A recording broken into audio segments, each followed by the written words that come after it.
This is Stanley Avenue, Stanley Common. This is a village where I was born. It's where my mother's family came from, the Cliftons. She was Connie Clifton. And in the early days, when I was a little girl, I was taken here every Saturday, where Auntie Brenda, her real name was Mabel actually, but we called her Auntie Brenda. She lived there, and spent the whole day here. It was every Saturday. Some Saturdays I would be with Auntie Olive, which was further down the village. Some Saturdays I'd be with another auntie in Belper. I was generally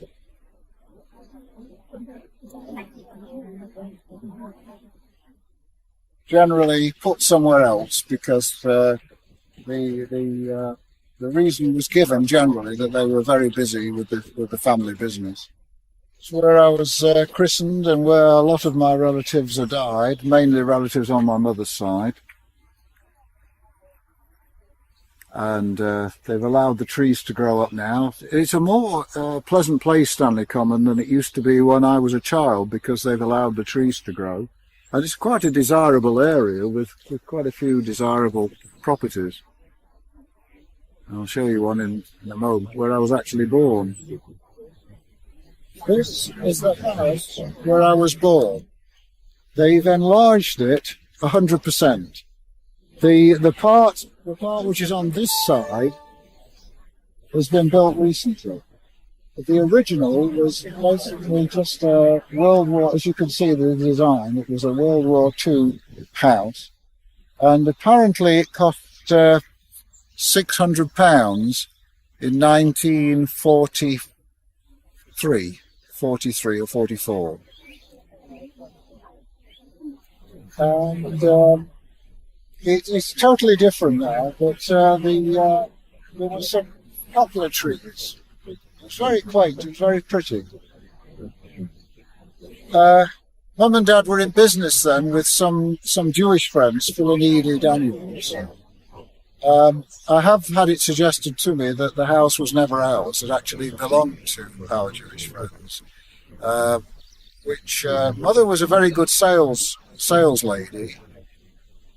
But father didn't have, my dad didn't have much of a head for business, but he did, he bought stuff and stock at Manchester to get latest clothes and things like that, did a lot of the driving.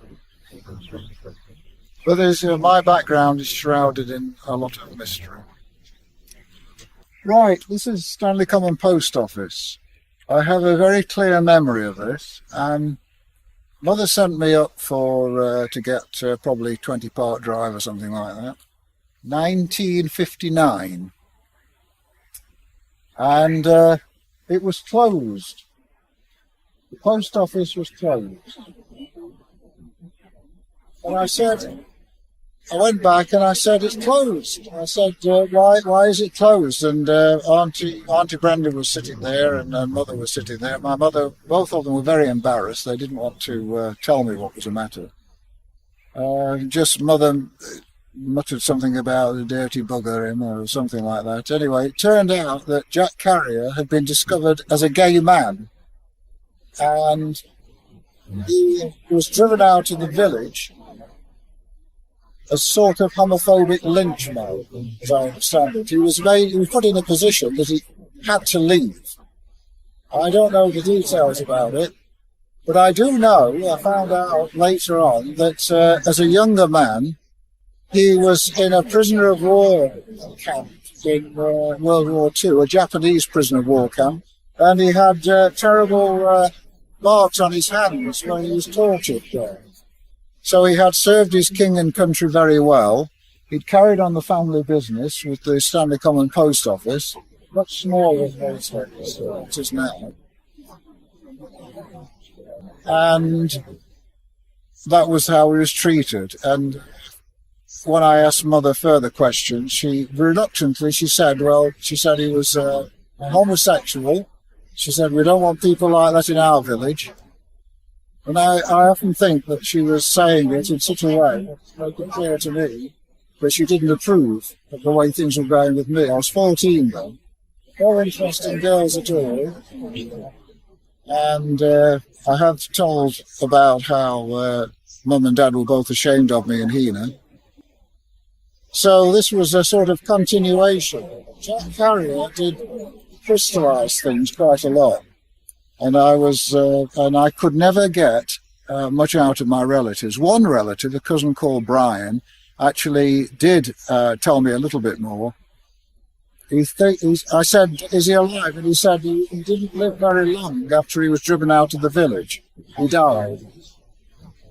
And that's all I know. I couldn't find anything else out about Jack Carrier. I put letters in the paper, even in the national press, in the big paper, the gaping paper, but nobody was able to say much about Jack Carrier. He seemed to be a person that had been treated very badly, and I feel very strongly about it.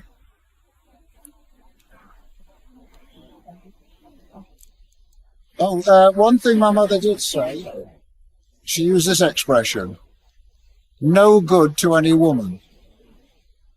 That was the way she was. It was no good to any woman.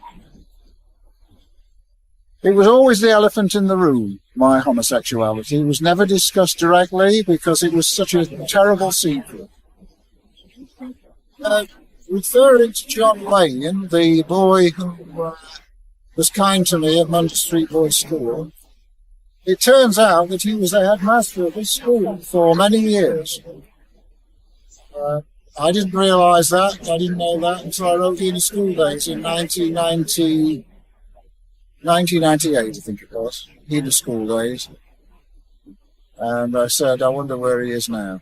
Anyway, for a long time he was in this village where I was born, opposite the post office.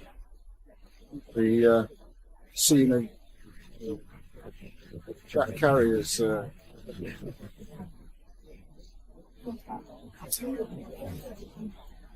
removal. Right. In Christmas 1958, we moved from Hena. We came to live at 56. This is Belper Road, 56 Stanley Common.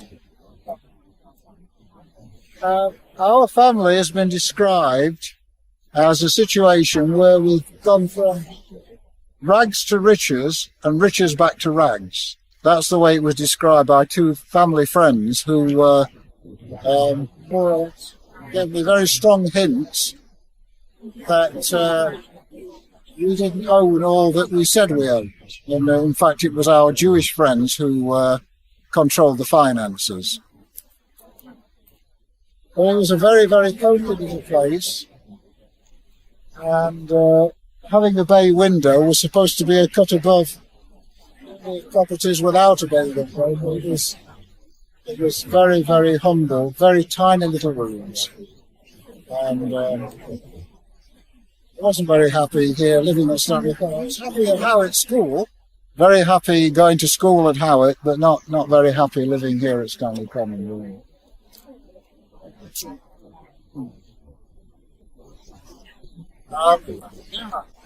This is the place.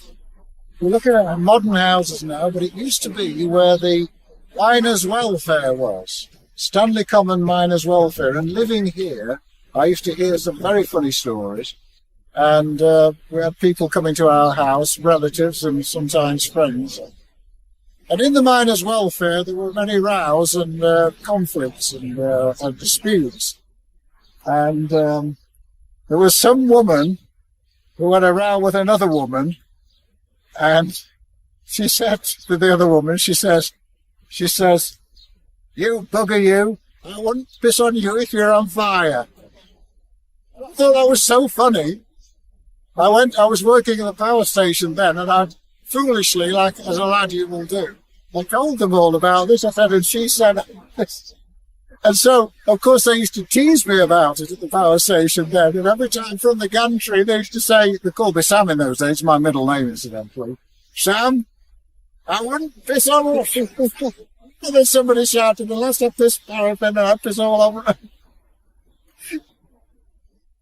So, miners' welfare, Stanley Common Miners' Welfare. It was quite a centre of dispute and fun. I imagine they had a lot of fun, and I'm probably telling you the worst of it, but there was a lot of colour in my life. Coming from a rough background and a rough family, it was yeah.